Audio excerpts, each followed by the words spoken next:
سراويت سلف خبر محفري أي كلام أسوي بعلم أكف بهجر أكف بتكراي أي كلام أنا بلزيا تاي سراويت يلي زي خدعته حزب كعمس بعد هفت كعمس وكان منقص كعمس تاي اللي بدل إيه تركزوا كم زبال حق يلا أي سرح مواردي حزبي تكباري فتسمع وقعتنا بز حلفنا مقالة وزير كرانش حزب حزب مقالة حالف خريئة بطلة حزبي تعمي زنعهم كبرهم بعلم تدربين دابلي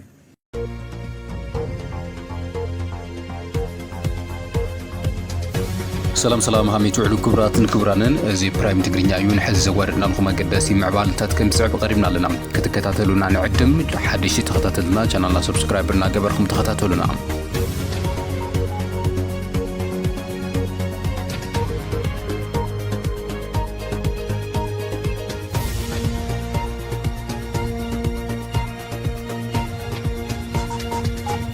معبراوي منقسقاس تقاومو سراويت تግራይ ካብ ቆፅር ወፃ መራሕቲ ኮይኑ ነቐጸለ እዩ ሎሚ ኣብ መስመር ሃገር ሰላም መቐለ ዝተኻየደ ሓያል ሰልፊ ካብቲን 4 መዓልቲ ዝተኻየደ ሰልፊ ፍልይ ዝበለ ኮይኑሎ ንጽባሕ መግለጺ ክህብ ምዃኑ ዝተገለጸ ጀነራል ታደሰ ወረደ ብሎም ዕለት ምስ ካቢኔኡ ዘትዩ ኣብ ጉዳይ ሕቶ እቲ ሰራዊት ውሳነ ሂቡሎ ኣብ ሰራዊት ትግራይ ዝርከብ ኣርሚ 50 ሎሚ ኣብ ዘካየዱ ማዕበላዊ ምንቅስቃስ ጀነራል ምግበይ ሃይለን ጀነራል ሃይለ ስላሴ ግርማይ ወድም ቤተይን ኣብቲ ቦታ ተረኺቦም ከረጋግዑ እኳ እንተፈተኑ ይኹን እምበር ካብ ቆፅር ወፃይ እቶም ጀነራላት ኮይኑ ነቐጸለ ዘሎ ንዓቢ ጠጠው ዘብሎ ውሳነ ሓሳብ ክሳብ ሕዚ ተረኸበን እዩ ኣብቲ ምጅማር ምንቅስቃስ እቲ ንዓቢ ኢድ ኣለዎ ዝባል ሕወሓት በገኑ ነቲ ካብ ቆፅር ወፃይ ዝኾነ ንዓቢ ንጀነራል ታደሰ ወረደ ተሓታት ገይርዎሎም በዝርዝር ነቕርበልኩም ክኸውን እዩ أبي حمد إن تجري زملكة والسنة نمهاب كم زتدلوا في الفلات حبيرهم لومي كاب أديس أبا سرخة بحبرتها كم زملخته أبي نبي تجري بحيلك أوتو كم زخل بمسارتهم في الفلات أبي أبزو سنة نمبسح مثل كم بعلى جنرال صادق أن جبر تنسين نايتاجيتا شوردان كم زمخرة فلت ويشتمل خيتو معلوم أبي نبي تجري بمئة خصوص أواجز في السم حدش كوماند بوست كتاش مخانون جم تايسمع يزلهم كاب أديس أبا سرخة بحبرتها فدرال منجستي إثيوبيا نبي تجري بحيل بمئة كوماند بوست كوج مخانو حبيرهم لالو اتي كاب امونات منجتات تسترخب حبريتا ابي اتي اب تግራይ ዝካየድ ዘሎን መበል 50 መዓልቲ ዝቐጸለ ወታደራዊ ናዕቢ ብቀረባይ ከታተሎም ህላው ዘመላኽት ኮይኑ ኣብቲ ምንቅስቃስ እውን ኢድ ከም ዘለው ወይ ዝሕበር ዘሎም አቢ ሎሚ ምስ አይተጌታቸው ረዳን ጀነራል ጻድቃን ገብረትንሳኤን ኣብ ባሌ ተራራ ረብዓዮም አባዱላ ገመዳ በመግባር ከዛተዩ ዝተረኤሉ ህሞት ቀልቢ ብዙሓት ስሒቡሎም አቢ እቲ ኣብ ትግራይ ኩስኖ ዝሓሰቦ ኮማንድ ፖስት ካብ ትግራይ ክልዎ ዝኽእል ተቐባልነት ዝምልከት ብዕሊ ዝተገለጸ ነገር ዋላ እኳ ይሃሉ ኣብ ከተማ አላማጣ ዝነበረው ኮማንድ ፖስት ሕወሓት ዝሾም ኣመሓዳሪታ ከተማ ከም ዘልዕሎ ግን ይዝከር እዩ ከምዚ ነገርኩም ትመርሑና ይትኽእሉን ሕጂ እውን ማለት እዩ እመን ኣይተመን ተኸፍታ ቢሮ የላን ማለት እዩ ቀበሌ የላ ተኸፈት ወረዳ የላ ተኸፈት ዞባ የላ ምስልና ናይ ባዕልትና ርድድ እንገብር ኢና ንዓና መጪ ከረጋደና ዝኽእል ኣካል ግን የለን ኣነ ብደወይ ክሞት ቀስዋ ኣስቃትለኒ እዚ ኣጥሚ ቀትለኒ ገጥና አስክረይዎ ተጋርን መስል እሱ ግን ረይዎ ንዓና ናፋሕሸና ሲ ኣይነብራን እስኻስ ብፍጹም ተኣምር ማለት እዩ እዚ ንሕጂ ቀሊል እርምጃ እዩ ማለት እዩ ወይ ተታሒዝና ንኸዳይና ወይ ከዓ በይነ ብጥሜት ኣይሞታን ማለት እዩ معبلاوي منقسقاس تقاوم سراويت تግራይ ካብ ቆፅር ወፃኢ መራሕቲ ኮይኑ ይቕጽለሎም ሎሚ ኣብ መስመር ሃገር ሰላም መቐለ ዓዲግራት ን5 መዓልቲ ዝተኻየደ ሓያል ሰልፊ ካብቲን 4 መዓልቲ ዝተኻየደ ሰልፊ ፍልይ ብዝበለ መልክዑ ይቕጽል ዘሎም ኣብ ሰራዊት ትግራይ ዝተሓቆፈ መንእሰይ ተረርቲ ሕቶታት ብምልዓል ኣብቲ ሰልፊ ተቃውሞ እናስምዑ ዘሎም ኣርሚ 50 ሎሚ ዘካየድዎ ማዕበላዊ ምንቅስቃስ ጀነራል ምግበይ ሃይለን ጀነራል ሃይለ ስላሴ ግርማይ ወድም ቤተይን ኣብቲ ቦታ ተረኺቦም ከረጋግዑ እኳ እንትፈተኑ ካብ ቆፅር ወፃኢቶም ላዕለዎት ጀነራላት ኮይኑ ነቐጸለ ዘሎ ዓቢ ጠጠው ዘብሎ ውሳነ ኾነ ኣካል ክሳብ ሕዚ ተረኸበን እዩ ንጽባሕ መግለጺ ክህብ ምዃኑ ዝተገለጸ ጀነራል ታደሰ ወረደ ብሎም ዕለት ምስ ካቢኔኡ ዘትዩ ኣብ ጉዳይ ሕቶ እቲ ሰራዊት ውሳነ ሂቡሎም እቲ ሎሚ ካብ ቤት ጽሕፈት ግዝያዊ ምምሕዳር ትግራይ ዝተዋሃበ መግለጺ ቅድሚ 3 መዓልቲ ናብ ዝምልከቱ ኣካል ተመሪሑ ብዝተባሃለ መምርሒ መሰረት ሎሚ ካቢኔ እቲ ግዝያዊ ምምሕዳር ናይ መወዳእታ ውሳነ ከም ዝሃበሉ እዩ ተፈሊጡ ዘሎ እቲ ካቢኔ ተጠቃምነት ሓይሊ ጸጥታ ትግራይ ዘረጋግጽ እዩ ዝበሎ ደንቢ ከም ዘጽደቐ ይዕላው ገይሩ ዘሎ ካቢኔ ግዝያዊ ምምሕዳር ትግራይ ሎሚ ጥቅምቲ 7 2018 ዓመተ ምህረት ኣብ ዘካየደ ህጹጽ ኣኼባ ደንቢ መሰልን ተጠቃምነትን ሓይሊ ጸጥታ ትግራይ ብዝርዝር ዘትዩ ተግባራዊን ክኸውን ብሙሉእ ድምጺ ዘጽደቐ ውሳነ ምንቅስቓስ መንእሰይ ግን ክዓግቶ ኣይኽእልን እዩ። እቲ ዝጸደቐ ደንቢ መሰረታዊ ድሌታት ኣገልግሎት ሕክምና መስርሒ መንበር መሬት ኣብ መንግስታውን ዘይመንግስታውን ትካላት ክብሪ ኣወሃባ ግልጋሎትን ትምህርትን ስልጠናን ወዘተ ዝምልከቱ ተጠቃምነት ዝሓዘ ምዃኑ እውን ተገሊጹሎም። መሰል ተጠቃምነት ኣባላት ሓይሊ ጸጥታ ንምርግጋጽ ንነዊሕ እዋን መጽናዕቲ ዝተገበረሉን ምዝምልከቱ ኣካል ኣመራር ሓይሊ ጸጥታ ምይጥ እናተኻየደሉ ዝጸንሐ ከም ዝኾነ ድማ እቲ ቤት ጽሕፈት ሓቢሩ። ካቢነ ግዝያዊ ምምሕዳር ትግራይ ኣብ ጥቅምቲ 5 2018 ዓመተ ምህረት ኣብ ዘካየደ ህጹጽ ኣኼባ ተጠቃምነት ሓይልታት ዝምልከት ዝቐረበ ረቂቕ ደንቢ ዘትዩና በዝምልከቱ ኣካል መሪሑ ምንባሩ ድማ ኣዘኻኺሩ እዩ። እቲ ካብ ቤት ጽሕፈት እቲ ፕረዚደንት ዝወፅእ ሓበሬታ ጀነራል ታደሰ ወረደ ነዚ ውሳነ ምስ ካቢኔኡ ብምዝታይ ዘፍለጠ ምስ ሕወሓት ብፁፅ ብዘካየዱ መሰረት ንጽባሕ ሰፊሕ መብርሂ ክህብ ትጽቢት ኣብ ዝግበረሉ ዘሎ እዋን እዩ። እንተኾነ ሕወሓት ናይ ምንቅስቓስ ተቃውሞ ዋና ተሓታቲ እቲ ጀነራል ምዃኑ ናይ ሕወሓት ኣጀንዳ ዘቃልሕ ምዃኑ ዝንገር ስታሊን ገብረስላሴ ምኽንያት እቲ ተቃውሞ ጀነራል ታደሰ ወረደ ምዃኑ ኣቃሊሕሎም። ኣብ ወንበር ሕወሓት ዶክተር ደብረጽዮን ገብረ ሚካኤል ቅድሚ 3 መዓልትታት ምስቶም ሰራዊት ተኣኪቡ ኣብ ዝዝተየሉ እዋን ሰራዊት ተረባሒ ዝገብር ውሳነ ከም ዝሃበን ይኹን እምበር ብወገን ግዝያዊ ምምሕዳር ትግራይ ተፈጻሚ ክኸውን ከም ዘይኽኣልን ኣብ ቅድሚቶም ሰራዊት ንጀነራል ታደሰ ወረደ ተሓታቲ ገይርዎ እዩ ክብል ኣቃሊሑ እዩ። የሰማዕታት ሐውልት ስብሰባ ሲደረግ መጥቼ ላነጋግራችሁ ሲላችሁ ሰራዊቱ አንተ ጋር ለምንነጋገረው ብቻ አይደለም መምጣት ያለብህ ደብረጽዮን መምጣት አለበት አሉ። ዶክተር ደብረጽዮን መጣ። ጥያቄያችን እንደዚህ አይነት ጥያቄ አለ እንደዚህ አይነት ጥያቄ አለ ብሎ ሲጠይቁ እኛ እንደ ኮሚቴ ጨርሰን አስረክበናል። ጠይቁት እሱ እጅ ላይ ነው ያለው አልፈጽመም ያለው ወደ ካቢኔ አድርጉ ሄዱ መፈጸም አልቻለው እሱ ጋር ነው ፊት ለፊት ተጋፈጥ ዘዋል የሰማነው እንደዛ ነው። አጋፈጠው ዘለ እጁ ላይ ይዞ ማለት ነው። ምን እስኪያደርግ ሁሉም እየወጣ ሰላም ሰልፍ ማንም እንዲፈለጭበት ምን ሊያተርፍ እንደሚችል ከዚህ እኔ ሊገባኝ አልችልም። የትግራይ ሰራዊት ጥያቄ አልተመለሰልኝም ብሎ አስፋልት ላይ ሲወጣ መንገድ ሲዘጋብ ምን የማን ጎፈሬ ስታበጥር ነበር ወረደ ቢባል ማንም መልስ የለውም። ዛሬ መጡ በቃ በሙሉ ድምጽ ወስነና አይደለ የት ነበርክ ነው የት ነበር አድርግ ስትባል አላደርግም ብሎ እየተሽሞነመነ አንዴ እንደዚህ እሺ እምቢ ማለት የለም ግን አይፈጽምም። ሰላም ሰልፍ ሲወጣ ተደናግጦ ሄዶ ዛሬ በሙሉ ድምጽ ወስነናል ይላል። ጉደኛ ትውልድ ነው። የትግራይን ሪያሊቲ የማይገነዘብ ጠላቶች በትግራይ ላይ የሚያዘንቡት ዶፍ ዝናብ ጥላቻ ንግግር የጥላቻ ንግግር ትግራይ በክራይሲስ ላይ ክራይሲስ ለመጨመር የሚሰሩ እቲ ብሰራዊት ትግራይ ዝካየድ ዘሎ ምንቅስቓስ ንዓቢ ካብ ላዕሎት ኣዘዝቲ ሰራዊት ትግራይ እውን ልዑል ተቃውሞ እናበፅሑ ዘሎም ነዚ ኣመልኪቶም ላዕሎት ጀነራላት እቲ ሰራዊት ምላሽ ዝሃቡ እንትኾኑ ኣጀንዳ ናይ ሰራዊት ዘይኮነስ ካብ ኣዲስ ኣበባ ብዝፈር በጀት ዝንቀሳቐሱ ክብሉ ምላሽ እናሃብሉ እዮም ዘለዉ። ሰራዊት ሰልፊ ክገብር መሕፈሪ ኣይከኣልን እፁ እዩ ብዓለም ኣቀፍ ብሃገር ኣቀፍ ብትግራይ ኣይከኣልን። ኣለበለዚያ እንታይ ሰራዊት የለ ዘይኸድ ዓዱ ህዝቢ ክዕምስ በዓል ሃብቲ ክዕምስ ወይ ከዓ መንግስቲ ክዕምስ እንታይ ይውደል ይገግዙ ከምዚ ዝበሃል ሕጊ የለ ኣይሰርሕ መዋረዲ ህዝቢ ተግባር እዮም ፈፂሞም ውግኣትና ብዝሓለፈና መቐለ ወፂኦም ክራንች ሒዞም ህዝቢ መቐለ ክሓልፉ ክሪኦም ተለት ህዝቢ ብጣዕሚ ዝነዕቆም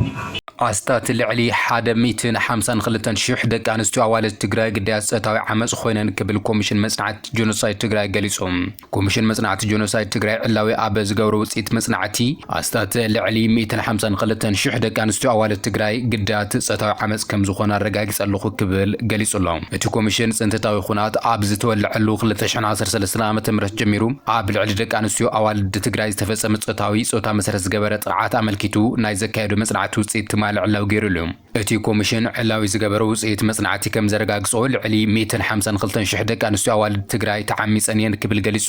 ካብ መንጎተን ግዳያት ዓመፅ ዝኾነ ደቂ ኣንስትዮ ኣዋልድ እተን ልዕሊ 88,000 ናብ ገዝአን ብዝመጽኡ ዕጡቃት ዝተዓመፃ ምዃነን እቲ መጽናዕቲ የረጋጊጹ።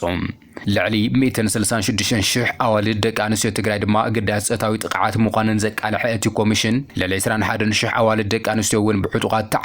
ተዓፅየን ባራይ ፀታዊ ርክብ ከም ዝኾነ ገሊጹሎም። እቲ ኮሚሽን ክድህሰን ኣብ ዝኽእላ 6 ዞባዊ ዞባታት ትግራይ ኣብ ዘካይዶ መጽናዕቲ እዩ ነዚ ዘመላኽተም እቶም ሓይልታት ጽንተት ንጡንሳትን መጥወብትን ኣዴታት እውን ዝርህርህ ልቢ ከም ዘይነበሮም ዘመላኽተቲ መጽናዕቲ 26 ሚእታዊ ግዳያት ጾታዊ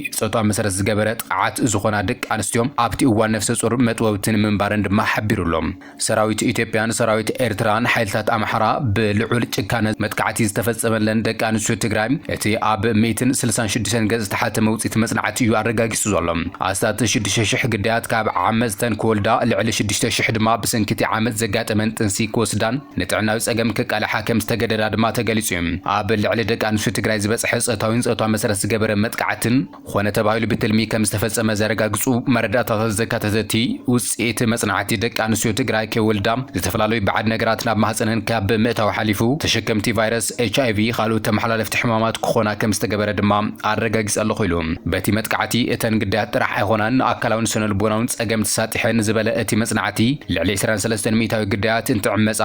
ስድረን ደው ኢሎም ክርእዩ ከም ዝተገደዱ ኣዘኻኺሩ እዩ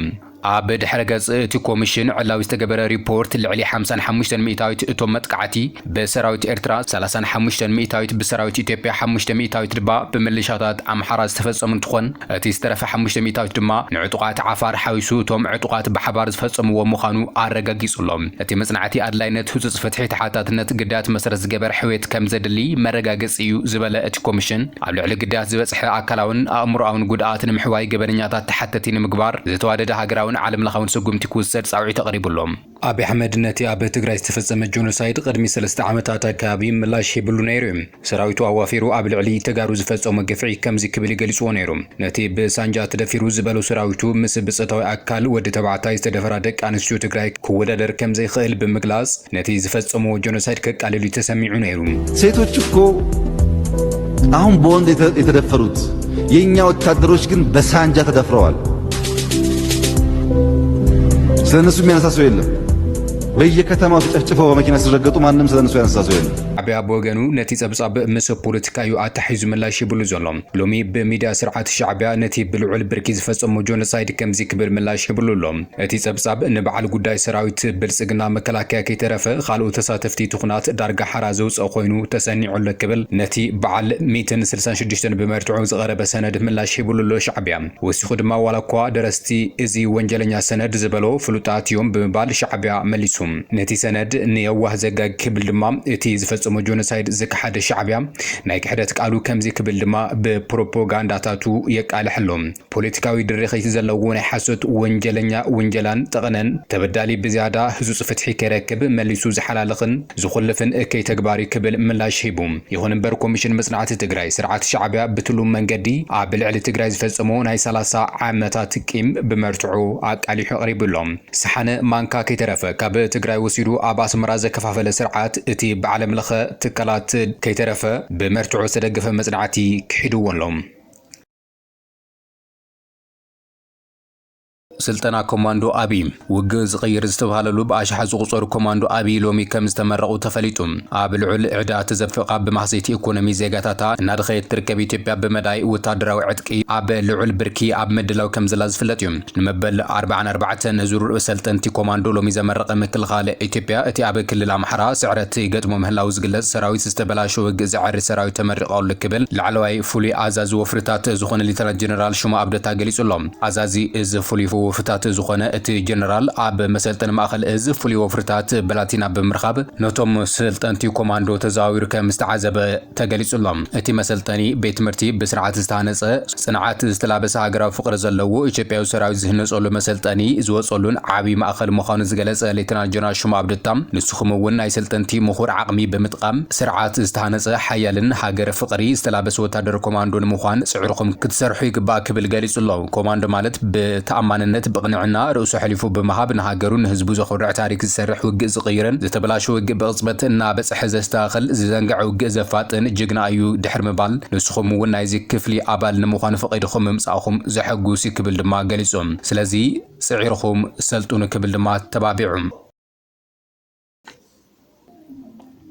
ሑቲ ኣዛዚ ሰራዊቱ ከም ዝተቐተለ ኣፍሊጡ ዕጡቓት ሓይልታት የመን ዝኾነ ሑቲ ኣዛዚ ሰራዊት መሐመድ አልጋማሪ ከም ዝተቐተለ ገሊጹሎም እቲ ዘውፅኦ መግለጺ ዝሓዞ ዝርዝር እኳ እንተዘይሃለወ ጋማሪን ወዱን ምስ እስራኤል ኣብ ዝተገበረ ናይ ጀግንነት ውግእ ከም ዝሞቱ ይጠቒሱ ዘሎ ምስ ኩናት ጋዛ ብዝተተሓዘ ሑቲ ኣብ ልዕሊ እስራኤል ኣብ ቀይሕ ባሕርን ኣብ ዝንቀሳቐሳ መራኸብትን መጥቃዕቲ ሰብ ኣልቦ ነፈርትን ሚሳኤልን ይፍጽም ከም ዝነበረ ይፍለጥ እዩ ሰራዊት እስራኤል ነዚ ኣብ ዝሃቦ ምላሽ ድማ ኣብ ትሕቲ ቁፅር ሑቲ